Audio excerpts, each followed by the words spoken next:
Hello everyone. आज हम लोग क्लास 6 के चैप्टर 5 जिसमें सजीव एवं उनका परिवेश के बारे में डिस्कस करेंगे। तो आइए देखते हैं इस चैप्टर में क्या क्या है।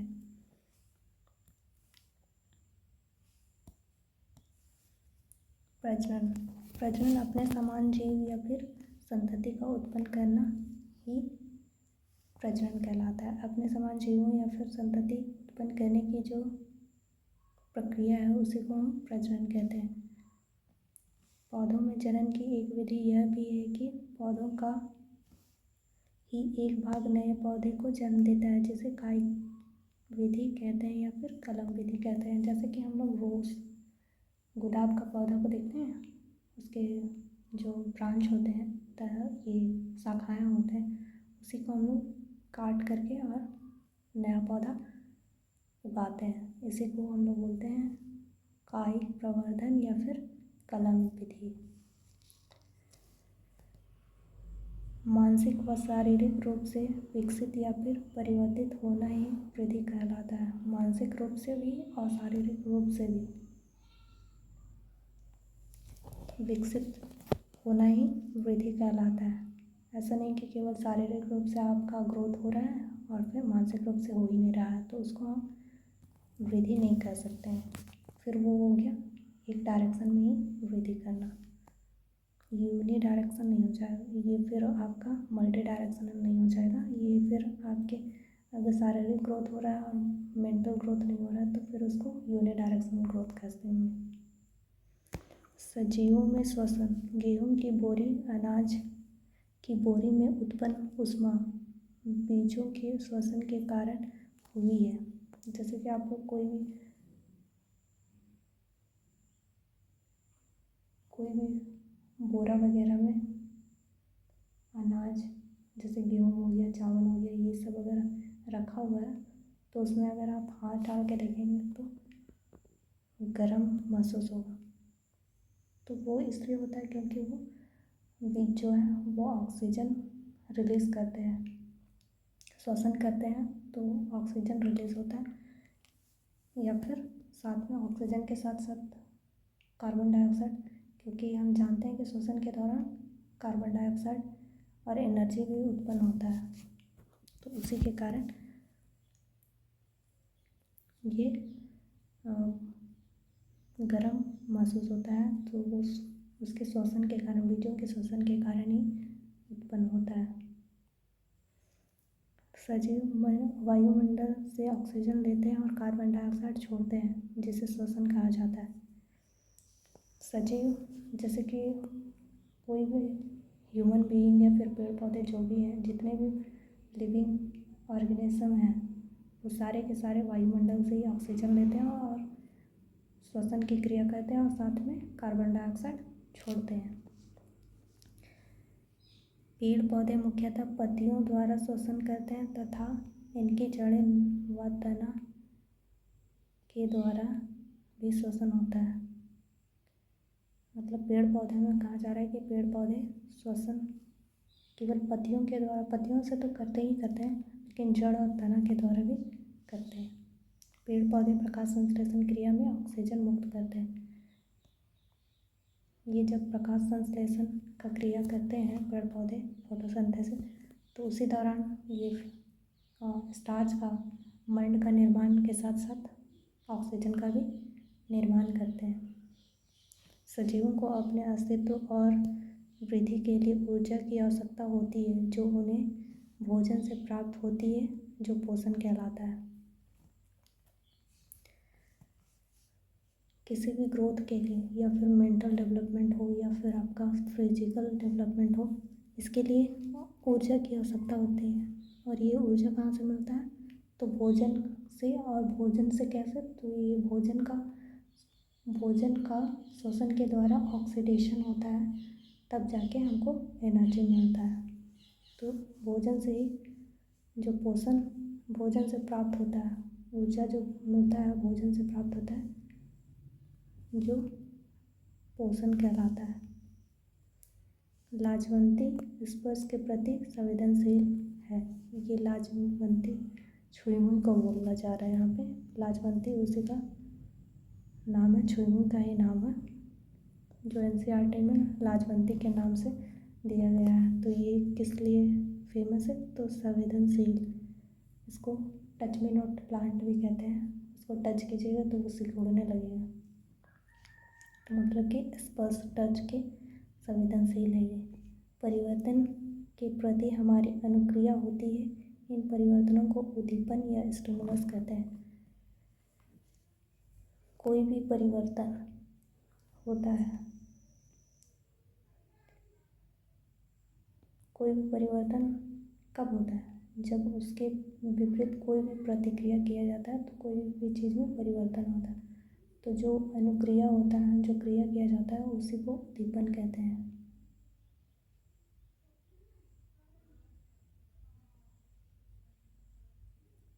उद्दीपन के प्रति अनुक्रिया ही संवेदनशीलता है।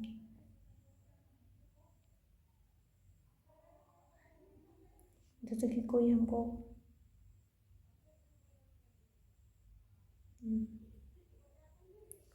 एग्जाम्पल में,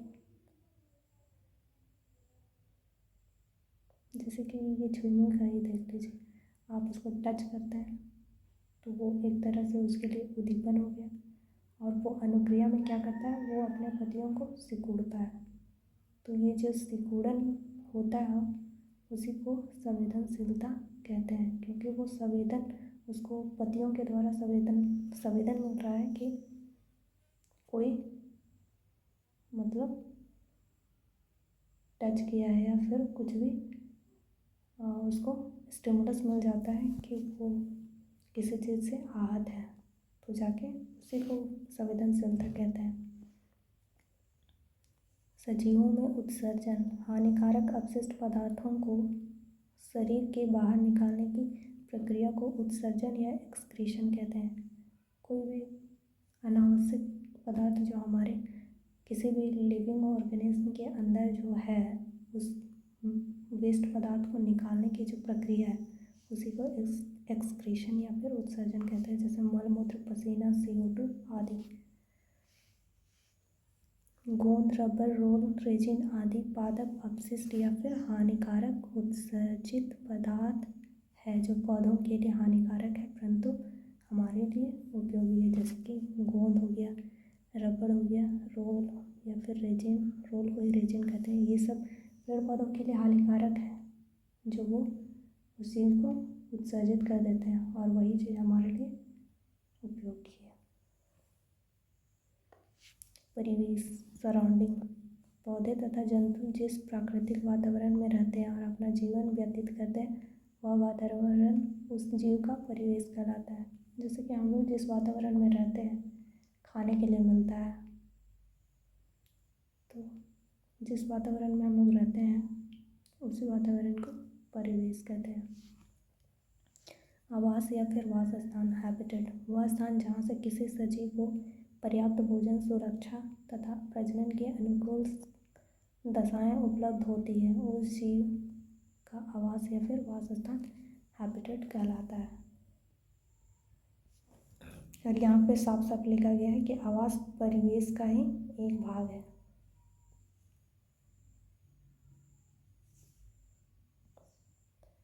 तो ये आवास का ही भाग है, आवास परिवेश का ही भाग है, क्योंकि आप वहीं पर रहते हो, खाने के लिए भी वहीं से मिलता है, फिर आप प्रजनन भी वहीं पे करते हो, फिर आपकी मृत्यु भी वहीं हो जाएगा। तो फिर उसी चीज़ को, जिस सराउंडिंग में आप रहते हैं, जिस प्राकृतिक वातावरण में रहते हैं, उसी को आप आवास बोलते हैं। अब देखते हैं जैविक घटक, बायोटिक कंपोनेंट्स। किसी वास स्थान के सभी सजीव, जैसे पौधे हो गए, जीव जंतु हो गए, अति सूक्ष्म जीव, उसके जैविक घटक कहलाते हैं। जैसे हमारे आसपास नजर आते हैं पेड़ पौधे, जीव जंतु, ये सब सारे जिसमें भी जीवन है, उस चीज़ को हम लोग जैविक घटक कहते हैं। तथा निर्जीव पदार्थ जैसे मिट्टी, जल, वायु, प्रकाश तथा ताप आदि को अजैविक, जिसमें प्राण नहीं है, उसको अजैव घटक बोलते हैं। अब देखते हैं स्थलीय आवास, टेरेस्ट्रियल हैबिटेट। स्थल या जमीन पर रहने वाले जीवों का आवास स्थलीय कहलाता है। जो पृथ्वी पे तो सब रहते हैं, जो थर में जमीन पे रहते हैं, सूखे जमीन पे रहते हैं, उसको हम बोलते हैं स्थलीय जीव, या फिर जिस जगह पे वो रहते हैं उसका स्थलीय आवास हो गया। मरुस्थल एक स्थलीय आवास, मरुस्थल भी एक स्थलीय आवास है, लेकिन वहाँ पे सारे प्रकार के जीव जंतु सर्वाइव नहीं कर सकते हैं। उन लोगों के लिए उस जगह में रहने के लिए स्पेशल अडेप्टेशन होता है। मरुस्थलीय जगह में आपको उसी टाइप के जीव जंतु मिलेंगे, जैसे कि मरुस्थलीय पौधे नागफनी हो गया, बबूल हो गया, खजूर हो गया, ये आदि। इसको ज़्यादा पानी की आवश्यकता नहीं होती है। और मरुस्थलीय जानवर ऊँट, सर्प, मकड़ियाँ, केकड़े आदि। अब देखते हैं जलीय आवास, एक्वाटिक हैबिटेट। जलीय आवास के प्रकार। जलीय आवास मतलब जल दो प्रकार मतलब जल को दो प्रकार में विभाजित किया गया है। एक मृदु जल, मीठा जल, या फिर लवणीय जल, जैसे कि जिसमें लवण या फिर साल्ट, नमक का अधिकता होती है उसे लवणीय जल कहते हैं। मृदु जल जिसमें लवण नहीं होता है, जैसे नदी, तालाब, झील, नहर। और फिर लवणीय जल में आपका हो गया ऑक्टोपस, ये समुद्र हो गया, उसमें रहने वाले जीव हो गया ऑक्टोपस, डॉल्फिन, व्हेल आदि। वायवीय आवास, एरियल मतलब वायु में जो वायुमंडल में ही रहते हैं उसको एरियल हैबिटेट बोलते हैं। ये आवास मान्यता वायवीय जंतुओं एवं वैसे जंतुओं के लिए जाना जाता है जो पेड़ों में रहते हैं, जैसे चील, कौवा। ज़्यादातर पक्षियाँ जो मतलब ज़मीन में नहीं रहते हैं, पेड़ पौधों में ही रहते हैं, तो उसको वायवीय आवास या फिर एरियल हैबिटेट कहते हैं। अनुकूल अडेप्टेशन, वे विशिष्ट संरचनाएं अथवा संभवतः विशेषताएं जो किसी पौधे अथवा जंतु को उसके परिवेश में सामान्य रूप से रहने की क्षमता प्रदान करते हैं, अनुकूलन या फिर अडेप्टेशन कहलाता है। कोई भी जगह के लिए उस जगह में आपको देखने को मिलेगा कि उस जगह में स्पेशल टाइप के ही लिविंग बीइंग मिलेंगे आपको। ऐसा नहीं कि हर जगह में हर तरह के जीव जंतु या फिर पेड़ पौधे आपको नज़र आएंगे। जैसे कि आपको मरुस्थल में जाइएगा तो वहाँ पे कांटे वाले कांटेदार पेड़ पौधे ही ज़्यादा आपको मिलेगा। उनके पत्ते कम होते हैं, जैसे नागफनी, उसमें कांटा ही होता है, आपको पत्ता का पता ही नहीं चलता है। उसका जो पार्ट होता है ग्रीन वाला, वही उसका पत्ता का मॉडिफाई रूप है। तो इस प्रकार आपको अडेप्टेशन मिल जाएगा देखने को। मरुस्थलीय अनुकूलन, दिन बहुत गर्म और रात बहुत ठंडी होती है। मरुस्थलीय जीवों की विशेषताएं, रेगिस्तानी सांप, चूहे एवं कीकड़े गर्मी से बचने के लिए दिन के समय बालू में बनाए गए बिलों में रहते हैं और रात को भोजन की तलाश करते हैं। इनके पैर छोटे छोटे होते हैं ताकि बिल में आसानी से घुस सकें। इसमें से भी सीटेट में क्वेश्चन पूछा गया था। कैरेक्टर्स, क्या क्या विशेषताएं होते हैं। रेत पर चलने के लिए ऊँट के पैर लंबे व गद्देदार होते हैं, इससे क्वेश्चन आया था 21 में शायद। पैर की वजह से रेत की गर्मी से इनका शरीर कम प्रभावित होता है। यहाँ से देखिए, लंबे पैर की वजह से रेत की गर्मी से इनका शरीर कम प्रभावित होता है। ऊँट की पीठ पर कुबड़ हम्प होता है जिसमें वसा संचित रहती है। भोजन नहीं मिलने पर ऊँट इसका उपयोग करता है। ये जो कुबड़ होता है ना ऊँट में, ऊँट के ऊपर पीठ पे, तो उसी में वसा का संचित होता है, वसा का संचयन होता है। अगर उसको एक सप्ताह तक भोजन या पानी नहीं मिलेगा तो वो उसी से काम चला लेता है। यह बिना भोजन और जल के 10 से 12 दिनों तक सामान्य रूप से रह सकता है। देखिए इसका लाइफ 10 से 12 दिन अगर पानी और भोजन ना मिला तो भी सर्वाइव कर लेगा, हम लोग नहीं कर पाएंगे। इसे पसीना भी नहीं आता, ऊँट को पसीना भी नहीं आता। जल की बचत के लिए इसके शरीर से मूत्र के रूप में बहुत कम जल निकलता है तथा सूखे मल त्याग करता है। ऊँट की आँखों की पलकें आईलैशेस लंबी होती है और नासाद्वार नॉस्ट्रिल मांसल होते हैं ताकि बालू को आँख नाक के अंदर जाने से रोका जा सके। देखिए इसका शारीरिक बनावट। मरुस्थलीय पौधों की विशेषताएं। इनकी जड़ें मिट्टी के नीचे बहुत गहराई तक जाती हैं। इनका तना मोटा और मांसल होता है जिसमें जल का संचयन हो सकता है। नागफनी आप देख लीजिए। तने की ऊपरी परत मोटी होती है और इस पर घने रोम होते हैं जो जल के वाष्पन को कम करती है। पत्तियां छोटे सल्क पत्र स्केल्स या कांटे स्पाइन्स के रूप में होती है। ये जल के वाष्पन दर को घटा देती है ताकि जल का क्षय कम हो सके।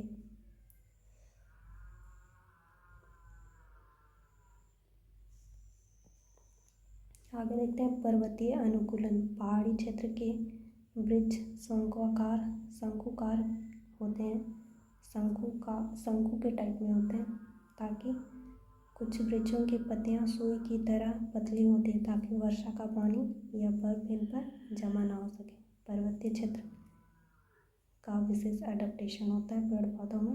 उनकी पत्तियां जो होती है शंकुदार, शंकुनुमा और फिर सुई की तरह, ताकि उसमें बर्फ या फिर बर्फबारी के टाइम उस पर बर्फ रुक ना सके और फिर बारिश के टाइम भी पत्तों में वर्षा का बारिश ना रुक सके। इनकी खाल मोटी और लंबे बालों से ढकी होती है। यहाँ के जो जानवर होते हैं इससे ठंड नहीं लगती। पर्वतीय जानवर पहाड़ी कुत्ते, झबरे, याक, पहाड़ी बकरियां आदि। पहाड़ों में चलने के लिए उनके खुर बहुत मजबूत होते हैं। जलीय अनुकूलन। मछलियों का शरीर का आकार धारा रेखीय स्ट्रीमलाइन होता है। इसकी बनावट देखिए, इसलिए मछलियों का जो आकार है वो तैरने में हेल्पफुल होता है उसके लिए। और पास से चपटा देखते हैं, पास मतलब दोनों साइड उसका चपटा होता है। इनका यह आकार तैरने में मदद करता है। शरीर सल्कों से ढका होता है। यह जल विरोधी बनाता है। सल्कों मतलब स्केल्स का बात कर रहे हैं यहाँ पे। मछलियों के पंख फिन चपटे होते हैं और गति दिशा प्रदान करने गति और दिशा परिवर्तन के साथ शरीर में जल का संतुलन बनाए रखने में सहायता करता है। इसके जो मछली के पंख होते हैं वो दिशा और गति परिवर्तन करने के लिए और जल में अपना संतुलन बनाए रखने के लिए होते हैं। आगे देखते हैं जलीय श्वसन हेतु मछलियों में गलफड़ा या गिल्स होते हैं। ये सीधे जल से ऑक्सीजन लेते हैं और जल में ही CO2 विमुक्त कर देते हैं। व्हेल और डॉल्फिन में श्वसन के लिए गिल्स नहीं होते। ये चीज़ आप लोग याद रखिएगा। व्हेल और डॉल्फिन में गिल्स नहीं होते। ये सिर पर स्थित नासाद्वार द्वारा श्वसन करते हैं। श्वसन लेने के लिए ये समय समय पर अपने सिर को जल से बाहर निकालते हैं। ऑक्टोपस या फिर स्क्विड को देखिए, समुद्र की गहराई में तथा समुद्र के तल में रहते हैं। ये जो है ऑक्टोपस और स्क्विड जो है समुद्र की गहराई में रहते हैं। इनका शरीर धारा रेखीय नहीं होता परंतु तैरते समय ये अपने शरीर को धारा रेखीय बना लेते हैं। होता नहीं है लेकिन ये बना लेते हैं तैरते वक्त। इनका ये स्पेशल फीचर है। जल के अंदर श्वास लेने के लिए गिल्स फ्लोम होते हैं।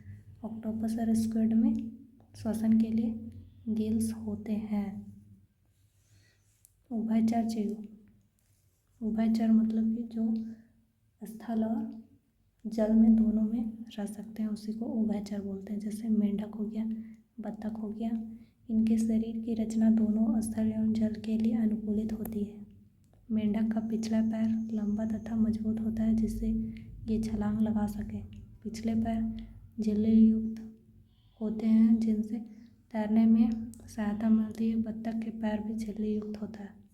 आप लोग नोटिस किए होंगे अगर देखे होंगे तो। मेंढक और बत्तख नासा छिद्र तथा फेफड़े से श्वसन करते हैं। जलीय पौधों में अनुकूलन। जलीय पौधों के जड़, तने तथा पत्तियों में विशिष्ट संरचनाएं होती हैं जो जलीय वातावरण के लिए अनुकूल होती है। जड़ें कम विकसित या होती ही नहीं क्योंकि जमीन से जल का लवण खींचने की आवश्यकता ही नहीं होती। जो जलीय पौधे हैं उसमें जड़ होती है या फिर विकसित कम होती है क्योंकि जमीन से उसको जड़ खींचने की आवश्यकता नहीं होता है। इनका तना लंबा, मुलायम, खोखला, स्पंजी तथा वायुकोश एयर सैक्स से भरा होता है ताकि पौधे हल्का होकर तैर सकें। मुलायम और खोखला और स्पंजी मतलब रुआ टाइप में। वायुकोश, इसमें वायुकोश एयर सैक्स होते हैं क्योंकि इनको जल में तैरते रहना है, इसलिए अगर ये भारी हो जाएगा इसका जो तना है तो फिर वो डूब जाएगा, इसलिए ये स्पंजी होता है। कमल या लिली जैसे पौधों की पत्तियों के ऊपर चिकनी एक परत होती है जिससे पत्तियों पर जल जमा नहीं हो पाता। जलकुंभी जैसे पौधों की पत्तियों के पत्र तंत्र का निचला भाग फूला हुआ रहता है। इनमें वायुकोश भरा रहता है। वायुव्य अनुकूलन। पक्षियों की अस्थियां मजबूत होती है, खोखली होती है जिसके कारण ये हल्के होते हैं। पक्षियों में उसकी अस्थियां जो हैं बीच में खाली होती है क्योंकि अगर खाली नहीं होगा तो फिर हड्डियों का भार ज़्यादा हो जाएगा तो फिर उड़ नहीं पाएंगे। आगे वाले पैर ही पंख के रूप में परिवर्तित होते हैं। जो पंख है वो पैर का ही मॉडिफाइड रूप है। इनकी पेशियाँ अत्यधिक विकसित और मजबूत होती है ताकि उड़ते समय पंखों को सहारा और गति दे सकें। पिछले पैरों की हड्डियाँ चलने एवं पेड़ की डालियों को पकड़ने के लिए रूपांतरित होती है।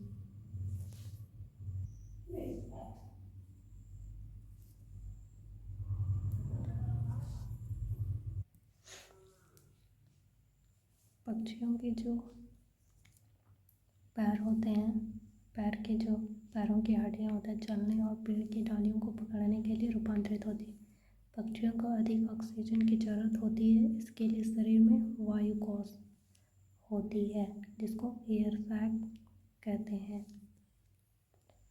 वायुकोश अतिरिक्त फेफड़े की तरह कार्य करता है। देखिए वायुकोश जो एयर सैक्स है वो अतिरिक्त फेफड़े की तरह कार्य करता है। बिरसा जैविक उद्यान और माझी मगरमच्छ प्रजनन केंद्र, कालामाटी खुटी हिरणपाल दलमा संरक्षित क्षेत्र जमशेदपुर राष्ट्रीय उद्यान। ये हमको लग रहा है दलमा संरक्षित क्षेत्र ये जो आएगा ये पलामू में आएगा। राष्ट्रीय उद्यान हजारीबाग एक बार कंफर्म देख लीजिएगा। Tiger reserve Palamu. तो आज ये 5वां चैप्टर समाप्त होता है। धन्यवाद।